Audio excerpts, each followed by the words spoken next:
What is good, YouTube? And today we have another Lost Sword video. We're going to be talking about the Neo Bedivere banner and if you guys should be pulling.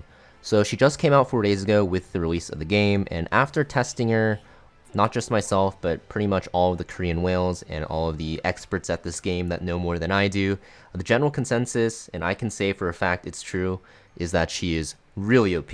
Now, she's very OP for PvE just everywhere. Mostly the biggest thing is that she's of the holy element, so basically she has no weaknesses, which is great. It makes it so that you can slot her in anywhere. And she's just a really good support DPS CC healer, so pretty much everything besides a tank. If you have Merlin, she's basically Merlin on crack, which is insane. But looking at her ultimate, you can see AoE immunity to crowd control for 3 seconds. Pretty decent. Sometimes it doesn't really matter in fights because you're not getting actively CC'd. But if you're manualing, which you should be in harder content, if you time this right before a big CC from a boss, it can be very powerful. Even then, this does a ton of damage, and the best part about this is that you get 2 buffs for yourself.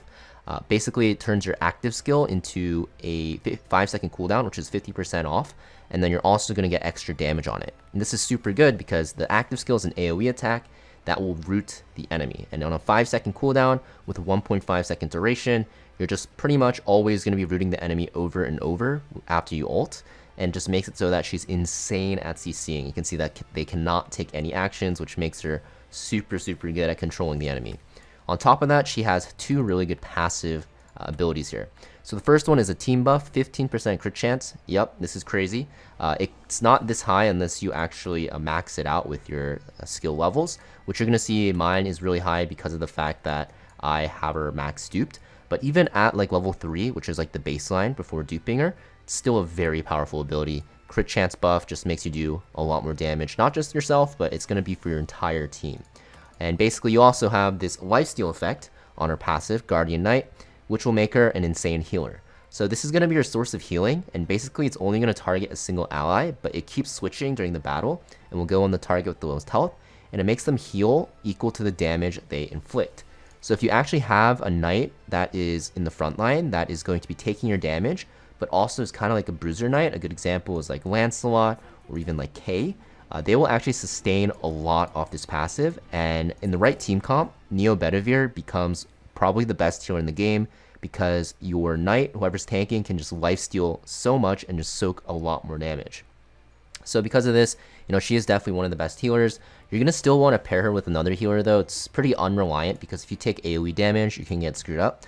So another healer paired with her is good. So for that reason, she's like a sub-healer DPS CC control unit. And she's super strong. You're going to see earlier I showed you, I pretty much have her max duped because she's that crazy. For her card, you can run her on Lilith's card. It's really good. Lilith's card is very good on her. Or you can run her on anything that boosts her attack so she does more damage. Now in terms of whether you want to awaken or if you want a resonance, her card is pretty good on her. It gives her extra damage and healing.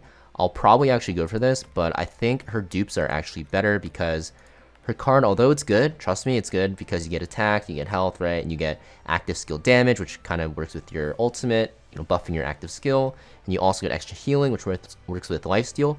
Some of the other cards in this game are just more OP. For example, Lilith's card, applies this debuff, which pretty much just makes them take more damage. There's a lot of cards like that that will be very good. Eventually, though, I think I will pull for the card and put it on her and move Lilith's card to someone else.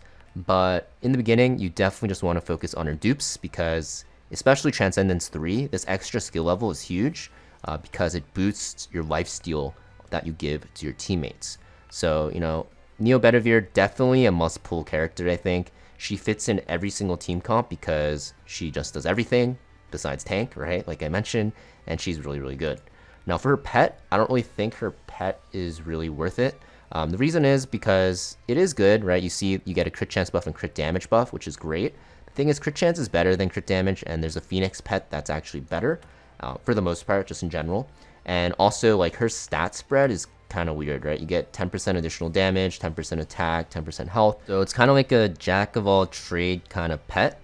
But for me, in my experience, I find that like usually with your pet setup, you're either stacking damage or stacking health to survive. So because of this, it just makes it pretty awkward to use. And like her buff is decent, but there's just better ones out there that can like CC, which is just like insanely strong, or make the ads just all take more damage. So I think, Bedivere definitely worth going for. The pet, you can probably safely skip on this, honestly. Yeah, I don't think it's the best, but it's still very good. If you get it, it's still good, but it's not like the best option. There's more broken pets out there that you'll be using. Now for the other banner, which we'll talk about very quickly, Vivien, probably not worth it in my opinion. She's a wizard, but her damage is kind of weird. I don't really think she does that much damage for, you know, her kit. So I would recommend not pulling for her. And also for her pet, you get attack and ignore damage reduction. It's okay. Yeah, I don't really like it because it like mixes and matches offense and defense together. So not a big fan of that.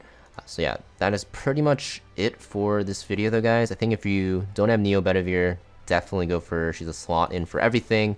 I actually pulled Merlin early on in the game, and I ended up benching her for Neo Bedivere because she's kind of better than her, and she is insane. I mean, I literally maxed her out, right? I literally pulled for dupes. That's how strong I thought she was, and after using her, I progressed through the story so much, and basically, you know, she's carrying me super, super hard. She's not going to do the most damage on your team, but she will do pretty much everything else while doing a significant amount of damage, and while also usually actually topping the charts for healing as well, because the single target healing on this is insane.